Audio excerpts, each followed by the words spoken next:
In this video, you'll see how Africa's remote hadzabe tribe hunts their prey in the wild. She just saw a small antelope. What the heck? And you'll see how they cook and eat animals you never knew existed. So she's literally tasting the poison. But first, let's back up. The hadzabe are Africa's last hunter-gatherer tribe. Hunting is a daily practice and a way of life. Put simply, if they don't hunt, they don't eat. Today's potential menu includes zebra, giraffe, antelope, baboon, birds, monkeys, pretty much anything that crosses their path at the wrong time.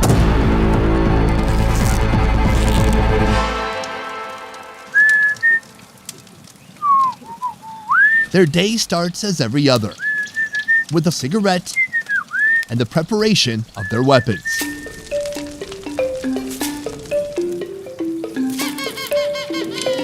A few steps away, the women are busy making breakfast. Ugali is the go-to option since they ran out of monkey meat last night. While they prepare, I get to know the chief. What's your name? Sakuromaka.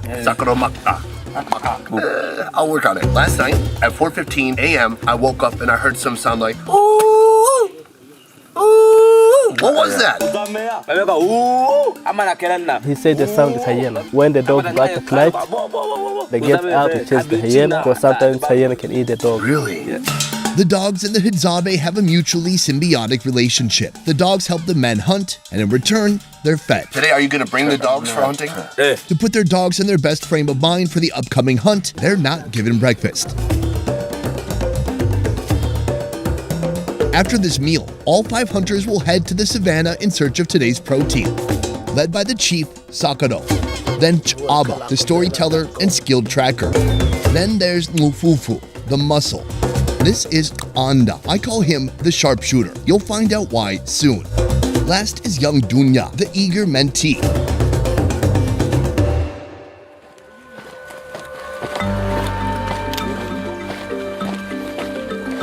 We're in the forest already. These guys move so fast. Somehow they're able to take in their surroundings and see if there's anything worth killing while they move this fast. Today, the tribe doesn't set out with a target in mind. Any wild animal that crosses their path could be added to tonight's menu, from field mice and birds to giraffes and lions.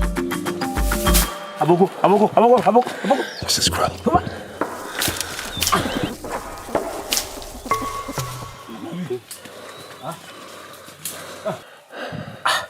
They flew into a tree and they just narrowly missed it, so he sounds a little pissed off right now. All right, the hunt continues. As the number of large animal populations have dwindled over time, the most frequent catches these days are the dik-dik, impalas, bush pigs, vervet monkeys, baboons, and the mongoose.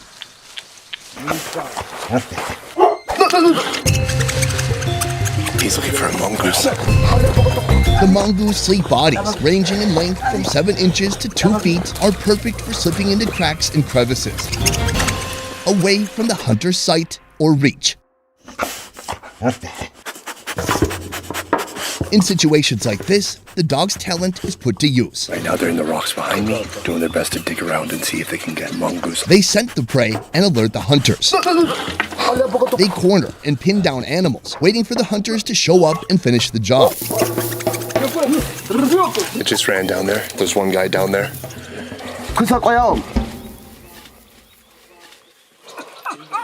It just got away. Looks like we won't be eating mongoose today.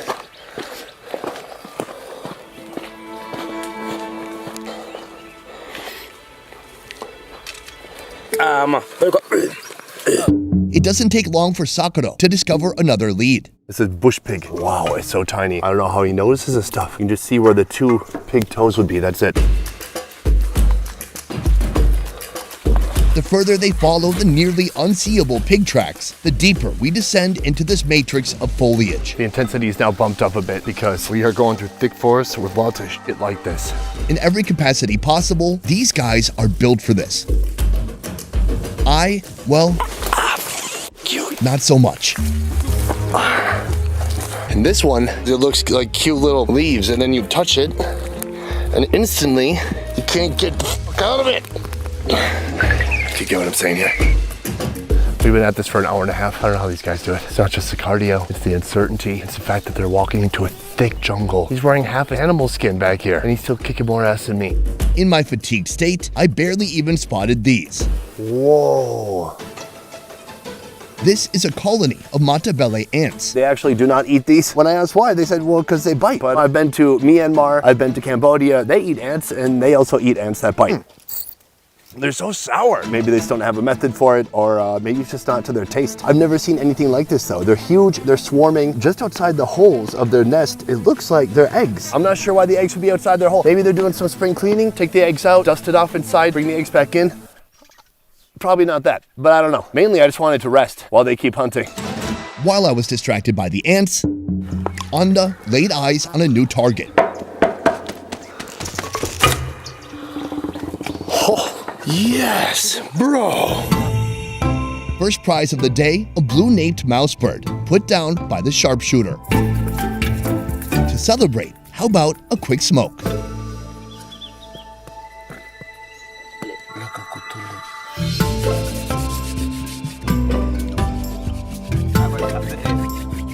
Tobacco is one of the very few items the hadzabe acquire through trade with neighboring tribes. This tobacco specifically comes from the Datoga people.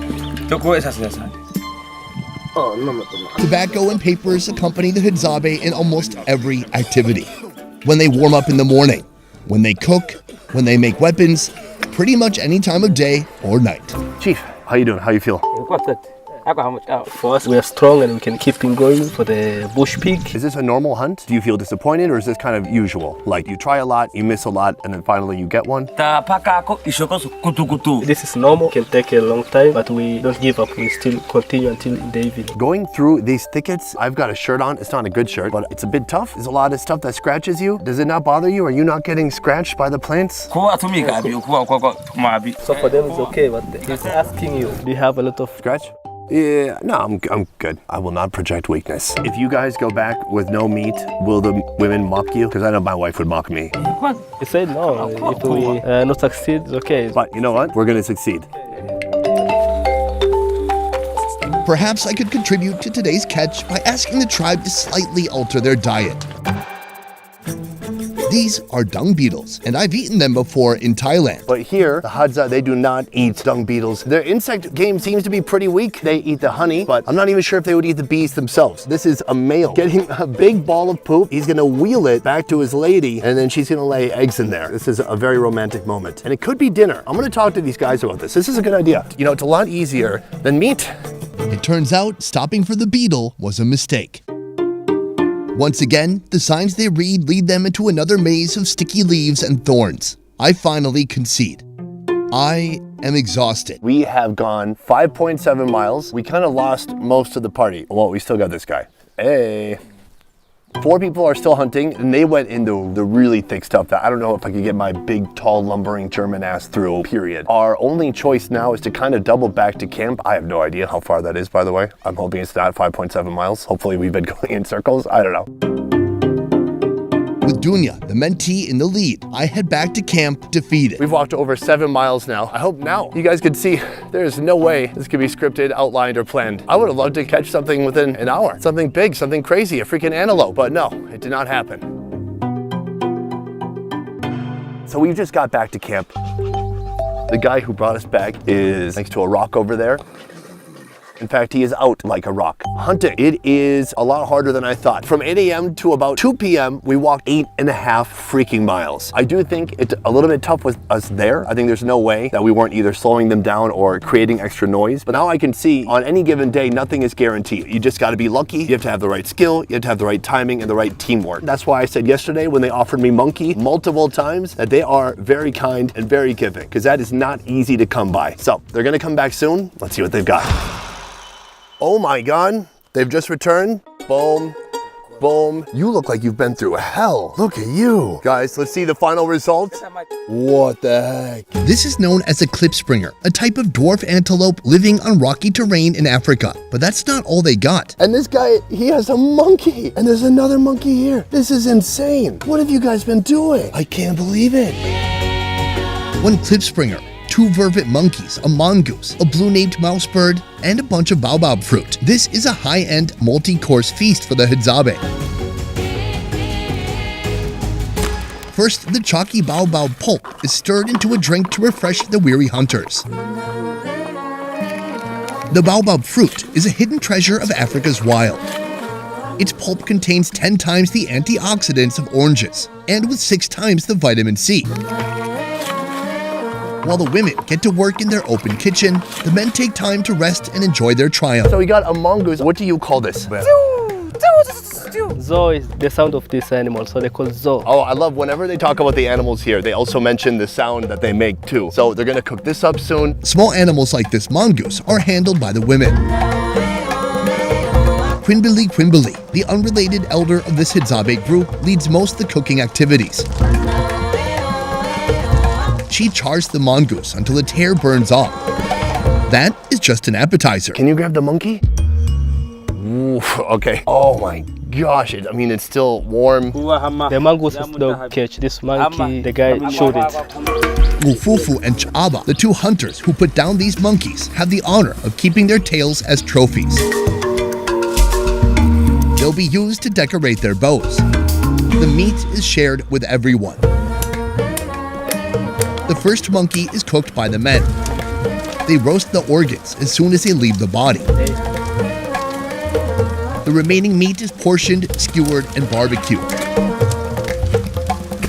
The second monkey is handed to the women. It's chopped in pieces and brought to a boil with local herbs.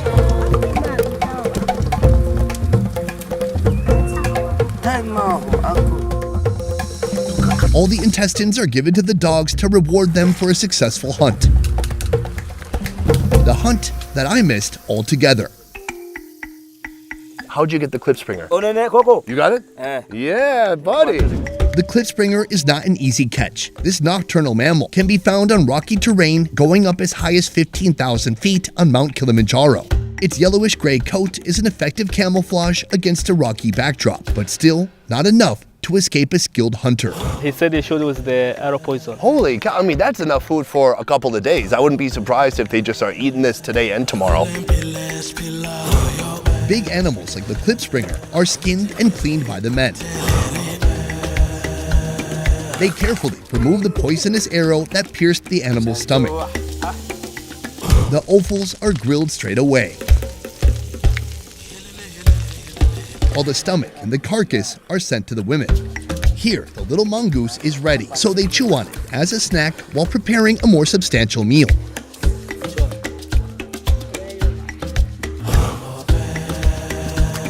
A klipspringer leg is chopped and simmered. The rest is hung over a tree for later use. That is the closest thing they have to a refrigerator. Do you need to hunt tomorrow, or can you just chill for a couple of days? He said we just eat this, but tomorrow we go for the baboon. The klipspringer's stomach, which has been contaminated by the poison paste, must be washed thoroughly before eating. Out here, there's only one way to check if the poison is still present.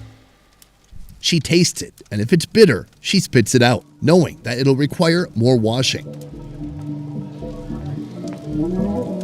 After a few tastings, the stomach fails the poison test and it's left on the tree. At the same time, the hunters are enjoying the fruits of their labor. Right here is the klipspringer organs. They eat the organs first. The organs are really prized, they're delicious. They're right here in my hand.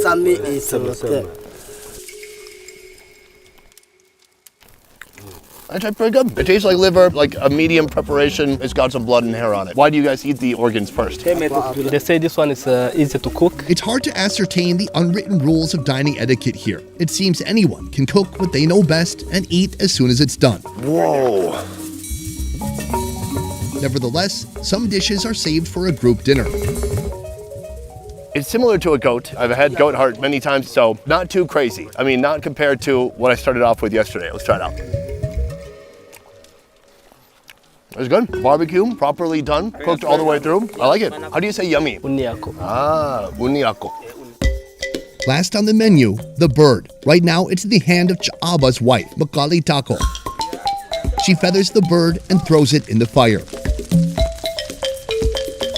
While the humans are waiting for their dinner, the dogs have their turn. Sakado prepares a feast of ugali for his hunting companions.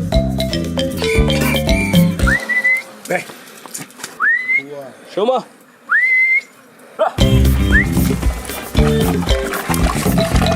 Then he watches over them as they dive in, ensuring each dog gets an equal share. A well-deserved meal for this intrepid dog pack. Some still bear the scars of previous hunts. Finally, tonight's main course brings everyone from the tribe together.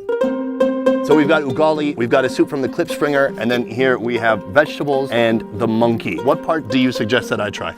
Oh, ugali. So exotic. All right, he's grabbing some for me. So he's giving me the gravy, kind of the broth, I should say, from the Clip Springer. The ugali is kind of like mashed potatoes in a way. Almost every meal they eat, it's a lot of ugali and a bit of protein giving flavor to the ugali. Oh, take more meat. It's one of the better things I've eaten here so far. It's pretty tender, it's juicy, it tastes a little bit goaty and maybe a little bit like deer as well. He takes the broth and he just drinks it. And I believe that's delicious. Oh, thank you. I mean, it's like a normal animal broth. All the essence of the animal that's kind of leaked into the water or into the broth. It's actually quite delicious. One of the better things I've tried so far. It sure as hell beats monkey arm from yesterday. Gobea, Gobea. Thank you. This is the end of day 2 with the Hadzabe tribe. The way they live here, it continuously blows my mind. One thing that shocks me the most is just how kind and giving everyone here is. I don't think there's anything I could do to offend the people here. Not that I would want to, but whether it's food, whether it's just asking them to wait a second or wait for us so we can catch up to them, everyone's very patient. I've never seen any moment of frustration, anger, or anything like that among anybody here. Any given Hadzabe group is formed by those who wish to be there. Any member can join or leave of their own free will. In fact, Ch'aba and his wife are the only ones here bound as family members.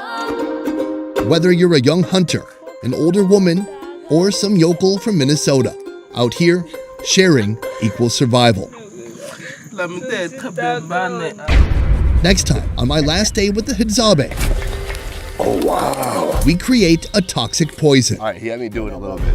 Hopefully, I won't accidentally stick myself and die. Best Ever Food Review Show is a small team of independent creators, and everything we do here works because of you guys. Click the link in our description to join our Patreon and receive exclusive benefits. A peace. Stomach is Aba? How do you say I have a stomach ache? Oh, my gamba hurts. Oh, I drank too much last night. If I lived in your village, I think I'd be one of the gatherers. What about fruits?